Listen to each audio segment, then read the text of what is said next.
If you're ready to start playing an instrument, but you don't really want to deal with lessons, schedules, and, formal teachers, you are in exactly the right place. Mm-hmm. Today, we are giving you the complete structured roadmap for becoming a self-taught musician. We're going to give you the most efficient way to start, stick with it, and actually get good.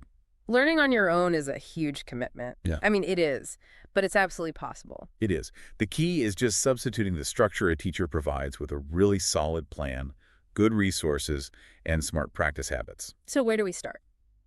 We're starting with the most crucial decision. Mm-hmm. What instrument actually fits your life right now? Okay, let's unpack that first step. Because when you're choosing an instrument, you have to think about more than just what sounds cool, right? Oh, definitely. You have to consider portability, for one, Yeah. and how much space it takes up. For beginners, I always hear the acoustic guitar or the ukulele are great choices. They are, because you can carry them pretty much everywhere, and that just means more practice time. But what if you're not into that sound? What if you love complex melodies or classical music? Then you're probably looking at a keyboard or a digital piano. They have this massive visual advantage. How so? All the notes are just laid out logically, low on the left, high on the right. It's like an instant map for your brain. Right, and beyond the style, you have to think about the practical stuff, like money. Yes. If cost is an issue, always look for used instruments first. But you have to remember to budget for the extra gear. That's a great point. A keyboard needs a stand, an electric guitar needs an amplifier and cables. It's not just the instrument. And you must factor in the volume. Ah, the neighbors. Exactly. If you live in an apartment or share a room, a drum kit might be out, maybe even an acoustic saxophone, But a digital piano lets you plug in headphones. which is a complete game changer for practicing late at night without bothering anyone. Okay, so once you've chosen, you need to learn how to take care of it. Immediately. Like wiping down guitar strings after you play, or understanding humidity control. A well-maintained instrument is just easier to play, and it will last so much longer. All right, so we've chosen the instrument. Let's move to planning. You're your own teacher now, so how do you create a system that actually keeps you motivated? It all comes down to setting really clear, small goals. So not learn this giant concert piece in a week. No, definitely not. Start with one simple scale, Yeah. or a basic, three-chord melody, and write these goals down. Why is writing it down so important? It turns a vague wish into an actual achievable mission. It gives you accountability. And this leads us to what is probably the single most crucial factor for anyone teaching themselves anything. Consistency. Yes. Exactly. And there's some real science here. Practicing for 20 minutes every day is so much more effective than cramming for, say, 5 hours on a Sunday. And why is that? It seems counterintuitive. Biological. Consistency builds muscle memory faster because you're reinforcing neural pathways in your brain. And when you do that, you coat those pathways with something called myelin. Myelin. Yeah. More consistent practice means thicker myelin, and that makes the actions, like playing a chord, feel automatic and faster. So 20 minutes of thick myelin beats 5 hours of scattered learning. I love that. It really does. Okay, so we know how to practice. Let's talk about where. Your environment. The goal here is to reduce friction. That's a psychological trick. You need a quiet, dedicated space where you won't be interrupted. Even just a corner in your room. Yep. It signals to your brain that it's time to focus. And here's the biggest efficiency tip I've ever gotten. Keep the instrument out on a stand. Oh, 100%. Don't put it in a case. Don't tuck it in the closet. Because that small inconvenience, that little bit of friction of opening the case and setting it up, is often enough to make you skip practice, especially if you're tired. it's so true. Yeah. What else for the setup? A comfortable chair and good lighting are essential. And use a music stand or a tablet holder. To keep your sheet music at eye level. Right. It prevents you from developing really serious neck strain over time. Good tip. And keep your supplies, picks, tuners, all that stuff nearby so you don't have to stop and hunt for them. I also heard using a mirror is a good idea. A mirror is fantastic. It lets you check your posture and hand positions against what you see professionals doing. Yeah. That's vital when you don't have a teacher there to correct you. Okay, we've got the physical setup. Now let's talk about the map you need to navigate music. Theory. I hear a lot that theory is boring or that beginners should just skip it and learn songs. Is that true? It's the absolute opposite of boring. It's the cheat code. The cheat code. Yeah. If you just memorize finger positions for 1,000 songs, you still don't understand music. Theory is the grammar. It explains why certain notes and chords sound good together. So you need the foundation. What's the absolute minimum to start with? Just start with the musical alphabet. A, B, C, D, E, F, G. That's it. Learn where those 7 letters repeat on your instrument. Okay, alphabet first. Then what? Then you look at the staff, the 5 parallel lines. It's a global language. High notes are high, low notes are low. You just have to learn the notes on either the treble or bass clef, depending on your instrument. And from those notes, you build scales. And that's where the mood of a song comes from, right? Precisely. A major scale sounds happy or bright.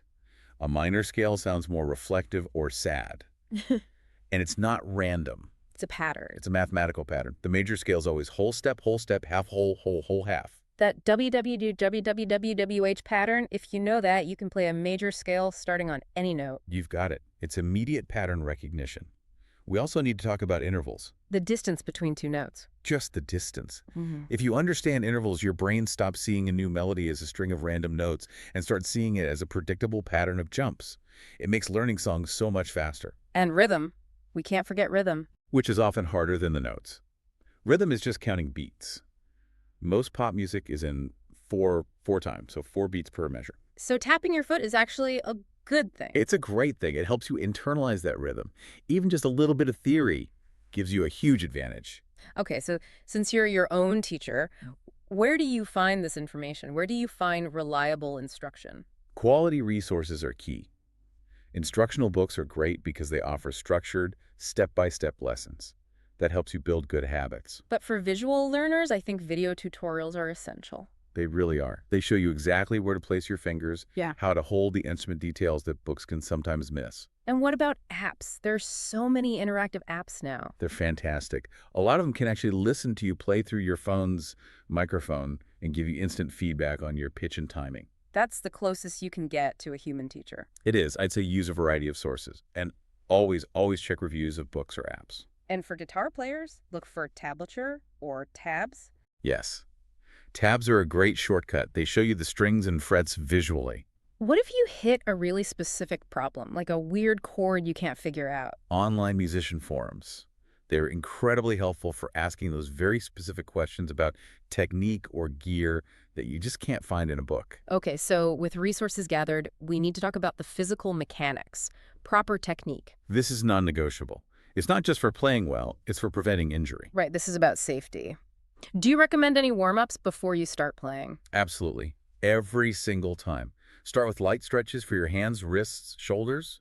Just shaking them out can help prevent cramping. And posture. Maintain a straight back.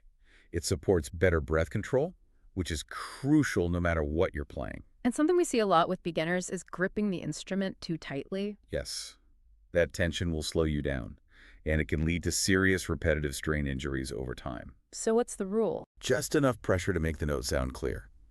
That's it. If you feel pain, stop immediately. Check your position.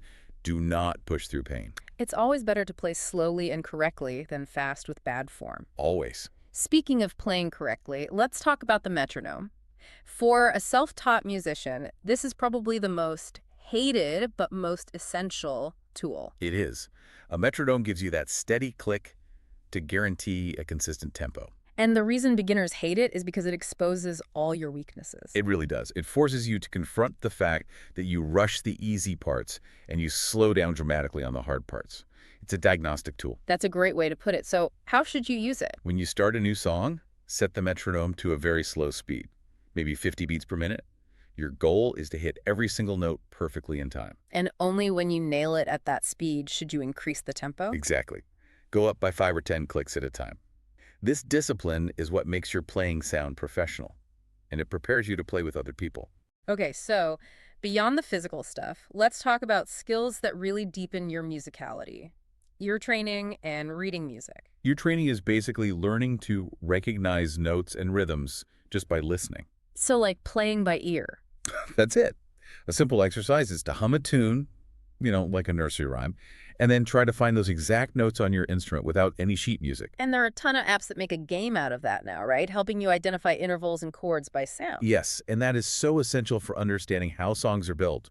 And it's also critical for keeping your instrument tuned properly. So we have playing by ear, but what about reading standard music notation? Is that still important with videos and tabs everywhere?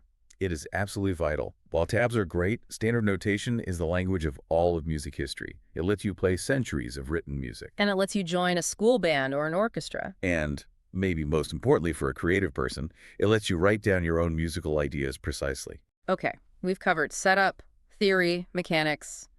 Let's finish with the long game. Staying motivated when things get tough. Because they will get tough. Every single musician hits a plateau. That wall where you feel like you've been playing the same thing for weeks and you're just not getting any better. It's totally normal. When it happens, you need a strategy. The best solution I've found is just distraction. Take a short break, a day or two, or learn a completely different piece of music for a while. That's a great idea. It uses different muscles and brain pathways, and you should always remind yourself why you started. Go listen to that song that made you want to play in the first place. And celebrate the small victories. Yes, nailing that hard chord progression you were stuck on, that deserves a high five. And remember, you're the boss. It's okay to move on from a song if you're just bored with it. One of the most powerful tools for this is also one of the simplest: recording yourself. Absolutely. Just use a voice memo or a video on your phone. When you listen back, you're not focused on playing anymore, you're focused on the sound. And you hear everything. You hear all the timing issues and missed notes that you were too busy to notice while you were playing. It can be a little shocking hearing how you actually sound versus how you think you sound. It can be, but it holds up a critical mirror. And you can use those recordings to track your progress over months. Seeing how much you struggled with a simple scale 6 months ago versus how easily you play today is an incredible confidence boost. And finally, the payoff: sharing your music. You don't need a giant stage. Start small. Play for your family, send a video to friends. Sharing your music forces you to focus on finishing a song completely, from start to finish, not just practicing bits and pieces. And local open mic nights can be great low-pressure places for beginners. They are. Playing for others gives all that hard work a real purpose. It makes the entire effort feel worthwhile. Every performance is a learning experience. So to wrap up, learning music on your own really comes down to setting clear, small goals and practicing consistently. That 20 minutes of consistent myelin growth is everything. Use basic music theory as your map, good physical technique as your shield against injury, and the metronome as your guide to perfect rhythm. Now that you have the tools, the most exciting question is, what song are you going to learn that hasn't even been written yet? See you next time.